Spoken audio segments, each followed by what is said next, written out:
Magandang gabi po sa inyo lahat. Ako po si Brother Romel Feliciano at ako po ay nagpapasalamat sa pagkakataong ito na ako'y ginamit ng ating Panginoon, lalo na po sa larangan ng pagpapahayag ng salita ng Diyos dito po sa prison, lalo na po dito sa Cabanatuan City, Kalikid Jail.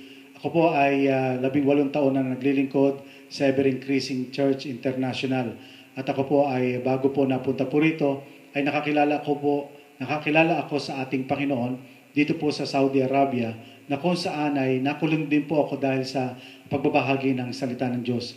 At kaya po ako, sabi nga, nagkaroon po ng puso sa mga taong nakakulong dahil naranasan ko kung paano po magkaroon po ng kahirapan na walang dumadalaw, walang sumusulat. At sabi nga, nakakarinig ka pa ng hindi po magandang mga mensahe.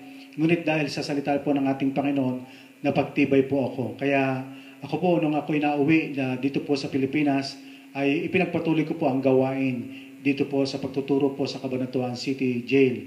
At ako po ay nagpapasalamat na marami pong mga kaluluwa ang lumalaya at kung saan ay nagkakaroon po ng pagbabago. Ito po kasama ko ang aking may bahay na kung saan po ay kasama ko rin nagbabahagi, maging ang aking anak na si Roma.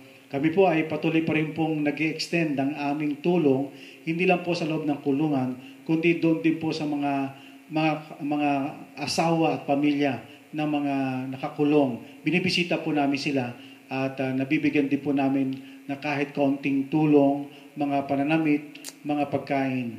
At kami po ay nagpapasalamat dahil sa binibigyan po kami ng biyaya ng Diyos. Kaya po mga kapatid na nakakarinig ng tinig na ito, kayo po ay kami po ay nagpapasalamat sa lahat po ng mga tulong at sa mga itutulong po ninyo dito po sa Cabanatuan City Jail. Kami po ay walang pagod na sabi nga ay patuloy pong mananalangin po para po sa inyo na kayo po ay pagpalain ng ating Panginoon. At si Sister Lynn Bernardo po ay ginagamit din po ng ating Panginoon upang patuloy po maging kasangkapan. Magtulungan po tayo sapagkat sinabi po ng salita ng ating Panginoon na anuman ang gawin mo sa mga kapatiran ay ito ay ginawa po natin sa ating Panginoon. Kaya po maraming pong salamat, mabuhay po kayo. At narito po ang aking asawa na kung saan ay magbabahagi din po. Amen. So this is Sister Tonette. Katulad nga po ng sinabi ng aking husband, so talagang andun po yung passion namin na pumunta kami ng jail every Wednesday because we know that whatever we do to the least of our brethren, we do it for the Lord. Na ano man po yung gagawin natin, ano man po yung tulong na ibibigay natin sa lahat ng mga nangangailangan, lalo na po yung mga inmates. Alam po natin sila yung mga tinatawag natin na outcast dito sa lipunan. But then, we believe na kung paano minamahal tayo ng Panginoon, ganun din po yung pagmamahal ng ating Panginoon dun sa lahat ng mga nakakulong ngayon.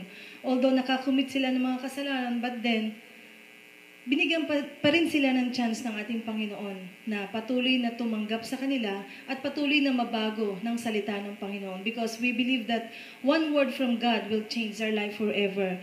And then marami rin pong salamat sa oras na ito na nagtitipon po kayo dyan and we believe na kaparti po kami dun sa ginagawa niyong pagsasaya na yan.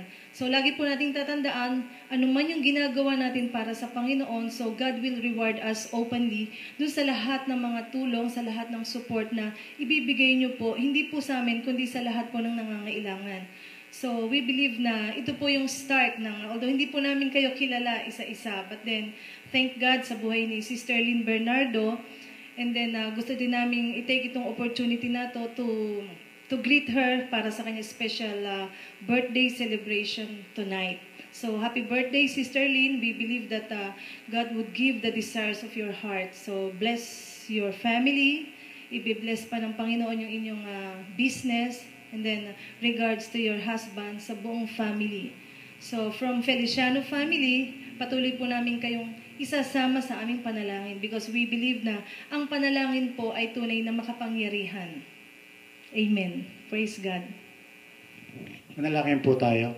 Mga Panginoon na makapangyarihan po sa lahat, kami po ay nagpapasalamat sa aming mga kapatiran dito po sa Amerika. Dalangin po namin, Ama, na patuloy mo silang kasihan, pagpalain, at patuloy mong ingatan.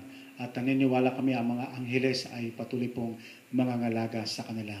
Dalangin po namin, Ama, ibalik mo ng siksik, liglig at umaapaw ang lahat ng mga tulong, lahat ng mga sakripisyo, lahat ng mga sentimo na kanilang ipinagkakaloob, O God. Dalangin po namin, Ama, ibuhos mo ang pagpapala. Bigyan mo sila, Panginoon, ng pagkakataon, maranasan ang iyong presensya, maranasan ang matindi mong pag-ibig, O God. Patuloy mo, Panginoon, bigyan kami, O God, ng compassion, Father God, upang ang lahat ng aming mga tinutulungan, O God, ay patuloy pong magbunga.